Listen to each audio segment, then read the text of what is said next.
In the several months that I had shared the Baker Street lodgings with Sherlock Holmes, I was consistently amazed by the indefatigable energy he poured into his never-ending war on crime.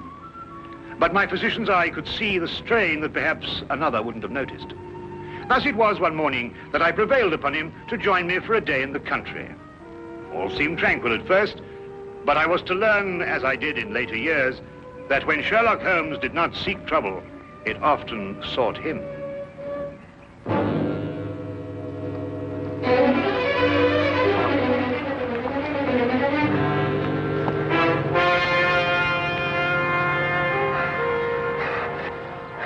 Help her. They may be coming. Steady now, we'll have you all right in a minute. What's happened to the young lady? Who are you running from? Stark. Carroll. They tried to kill me. Out now, Holmes.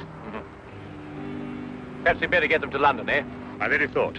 The young lady is uninjured, but she's suffering from a deep state of shock. Come along.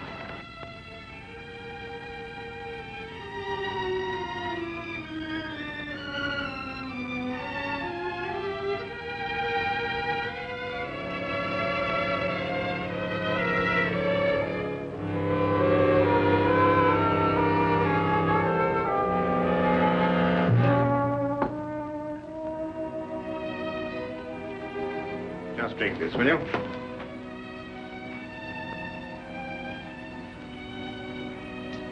Better now? Much, thank you, sir. Will she be all right, Doctor? Oh, yes, I think so. Twice last night she saved my life. Who is she? I don't know. We only met last night. I'm afraid she's mute. What, deaf mute?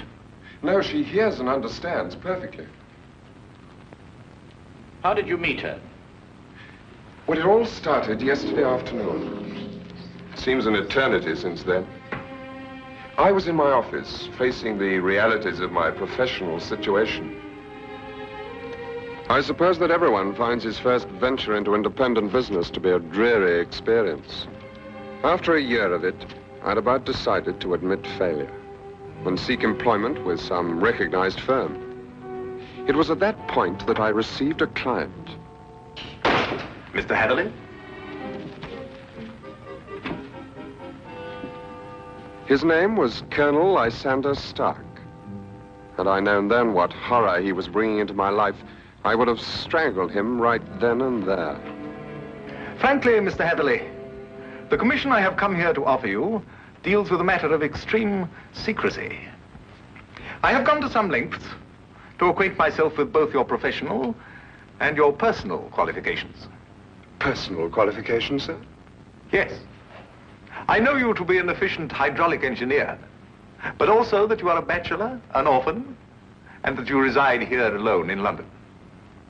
Why, that's very true, but I'm afraid I don't understand. You shall when I explain the assignment. Do I have your word that our conversation will go no further than this room? Of course, sir. I shall respect your confidence. Excellent. Well then, does £50 for a night's work appeal to you? £50? I note by your expression that you suspect some illegality. Let me set your mind at rest on that score. Exactly what do you want me to do? To repair a hydraulic press, Mr. Hatherley. A rather large hydraulic press. Well, that hardly seems unusual.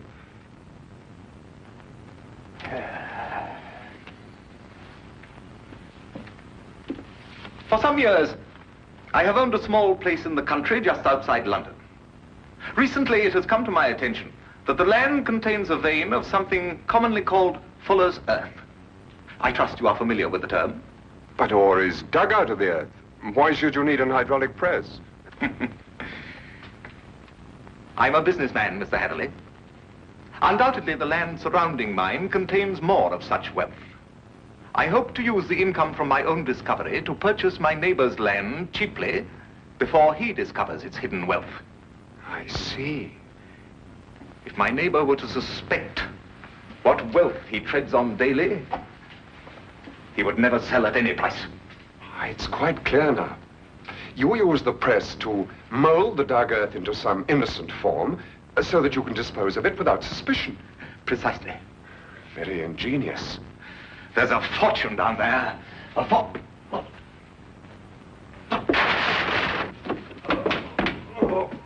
Is anything wrong? What is it, Colonel Stark? Can I get you something?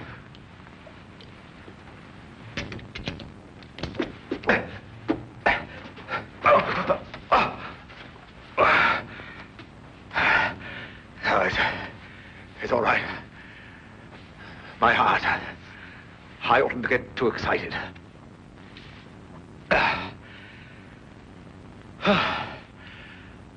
Well, I've put my trust in you, Mr. Heatherley. Do you accept the commission? When do I begin, sir? I promised to meet him that night, last night, at Ayford Station. The time he suggested was quite late, 11:30, but he insisted that it would be less conspicuous. I freely admit that the money kept me from exercising a more natural curiosity at such bizarre proceedings. One point, sir. When we encountered you, admittedly you were in a highly nervous state, but you kept repeating that they were after you. Did this man Stark have a confederate? Yes, a foreigner, a man named Carrow. I was to meet him later that night. Go on. Last night I boarded the train to Ayford and arrived there a little past 11 as ordered. And Colonel Stark was waiting? He was.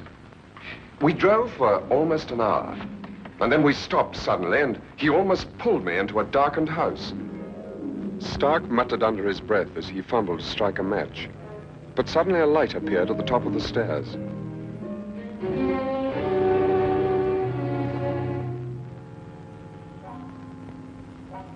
It was the first time I saw this young woman, gentlemen.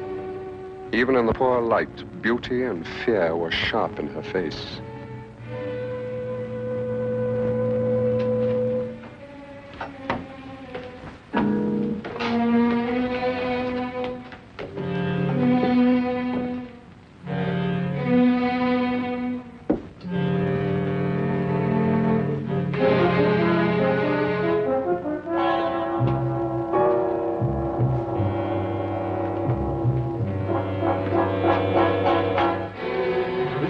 Is our housekeeper.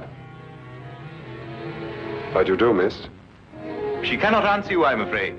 She is quite mute. I forgot to tell you that I have a colleague, Monsieur Carroll, brilliant mineralogist. I'll fetch him for you, if you'll excuse me for a moment.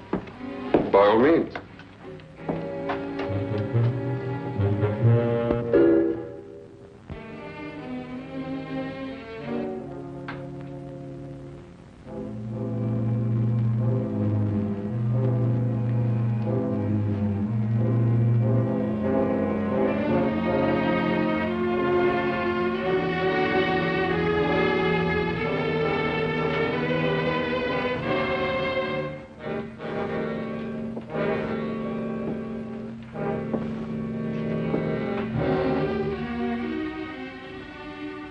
Is there anything wrong? You want me to leave? Why? Are you trying to warn me against Colonel Stark?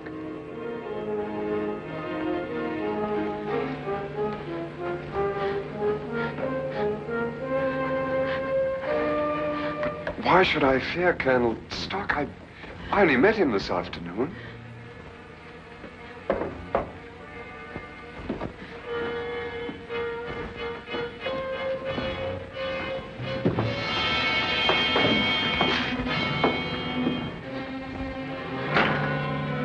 Heatherley, I'd like you to meet my friend and associate, Monsieur Carroll. A pleasure, sir. Colonel Stark will show you our press and explain the difficulties we have. I'll join you in a moment. After I have arranged with our housekeeper for your stay tonight. Yes, that's a good idea. Will you come this way, Mr. Heatherley?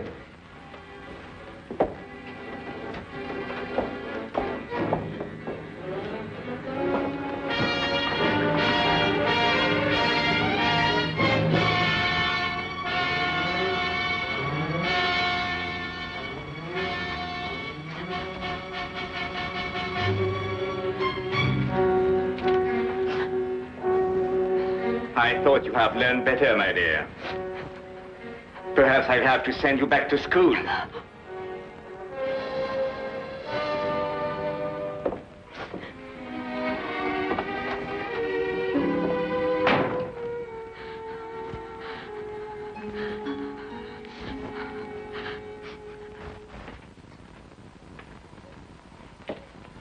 Yes, in principle, this is the standard hydraulic press.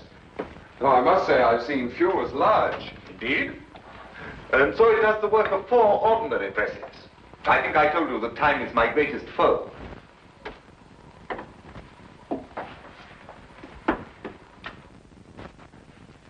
Would you bring more light, please?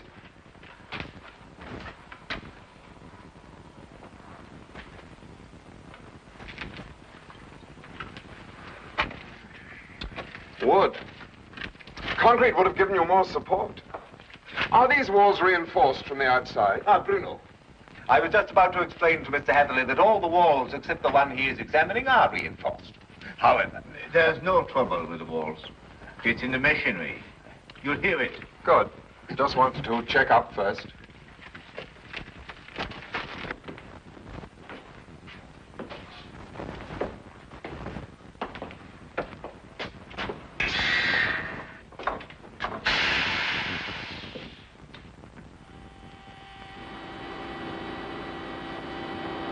Now listen.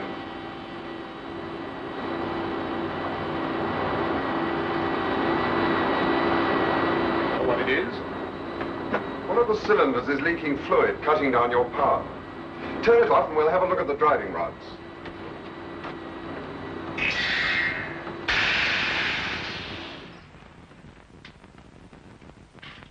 I knew what I was after, and the rest proved to be no problem.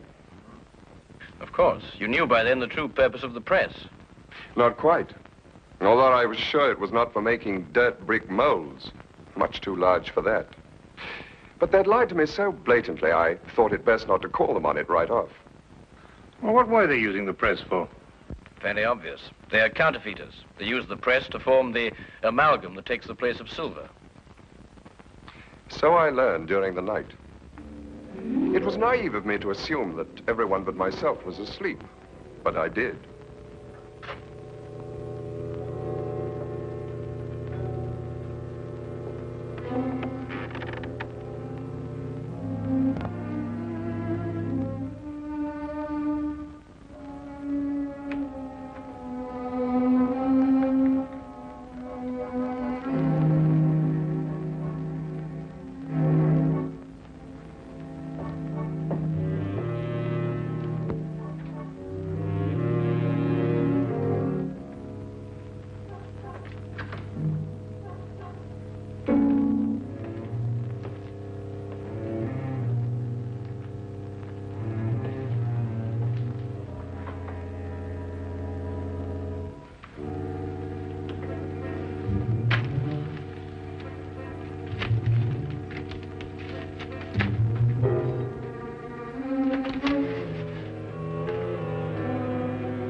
It's amalgam, Mr. Hatherley.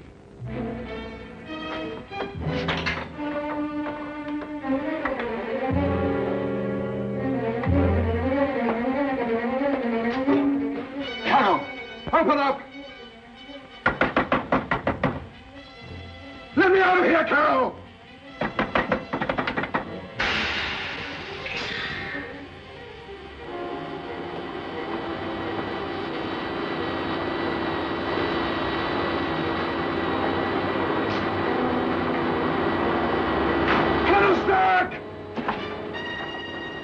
No one knew better than myself what that sound meant.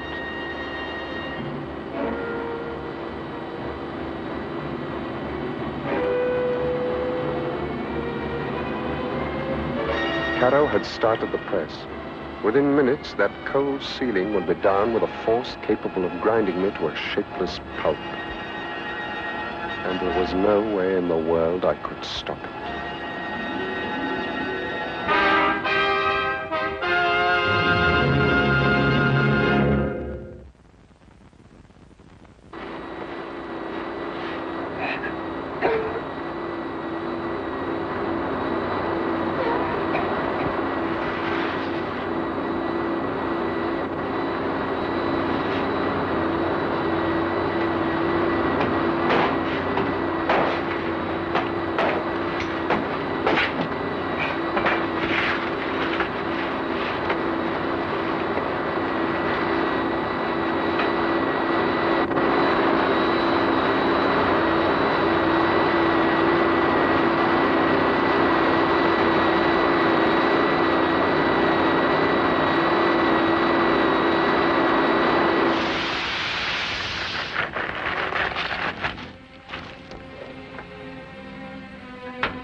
will come with me.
What is this?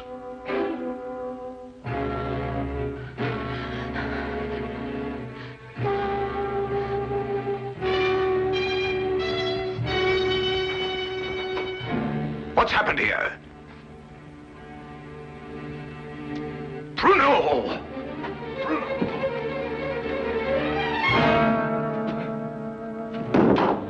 No. No.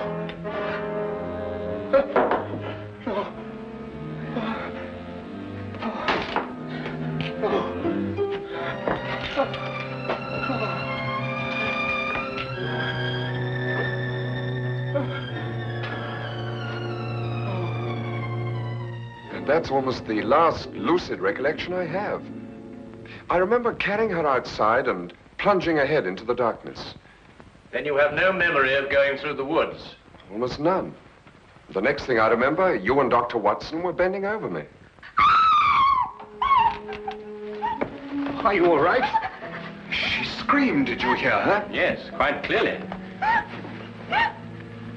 Please, don't let them send me back. I can't bear it. There now. Brandy, Holmes, will you? There. That's right. You'll be all right. Here, drink this, will you? Now, Spencer. Now, tell me, do you know this gentleman? Yes, Mr. Hatherley. Oh, you can speak. Oh, why last night did you pretend? I wasn't pretending. I've been unable to speak for a year. Excuse me, Miss, Connors, Ruth Connors. Miss Connors. I gather that the events of last night gave you a shock, rather like a shock you received a year ago. Yes. When I saw the gun in Colonel Stark's hand, and it was pointed directly at me, a year ago, another young man visited us to fix the hydraulic press. I see. What do you know about this other young man? I was standing there, watching, when all of a sudden Colonel Stark fired his gun straight into the other young man's face. Why didn't you go to the police? I did. But first I must tell you that Mr. Carew is my uncle and guardian. He's my only living relation. And when I witnessed the murder, he fell upon me, repeating over and over, "You must never say a word. You must never say a word." But the first opportunity I had, I ran to the police. What did they do? Nothing. Because from that moment to this, I've been unable to utter a sound or speak a word. It was as though my throat was frozen up. Incredible. I have heard of this before. The worst of it was, my uncle learnt of my attempt to inform on him and had me committed to Bedlam. The insane asylum? I spent 6 long months there, 6 horrible, unforgettable months before they released me in his custody. After that, he forced me to do his bidding by threatening to send me back. Send me back to school was the expression he used. Why, that's horrible. Very. And I think it's time we called in our old friend, Inspector Lestrade. If only to deal with this man, Carrow. You're not forgetting Stark, are you? Oh, I expect we'll find his remains, Watson. The loss of his medicine undoubtedly saved England the cost of executing him. Well, come along.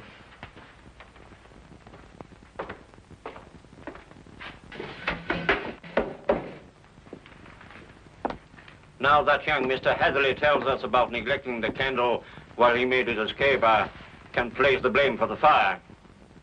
You sure it was Colonel Lysander Stark whose remains you found here? No doubt. Several articles of authentic identification, no doubt. Anything else? No, Inspector. Sorry. All right, thank you, Constable. Now where's Holmes got himself to? He just went down to the station. He said he'd be back in a minute. Look here, if Holmes thinks he can do... I'm sorry to keep you all waiting. Well, everything's settled, Lestrade? About as settled as it's likely to be. Stark's dead. Carter's escaped. The only thing now is to go back to London and put out an alarm for him. Oh, dear. Well, tell me, what about the money? What money?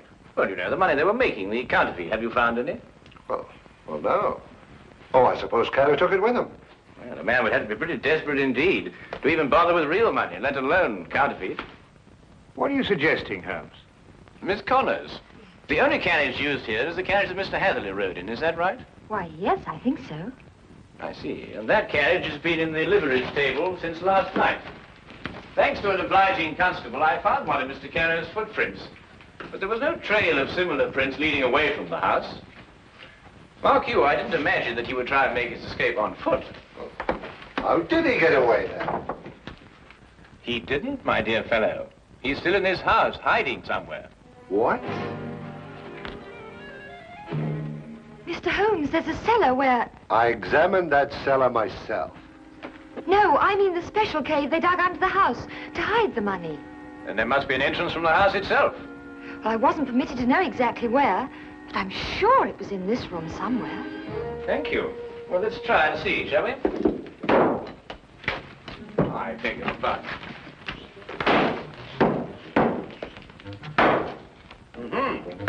What have we got here?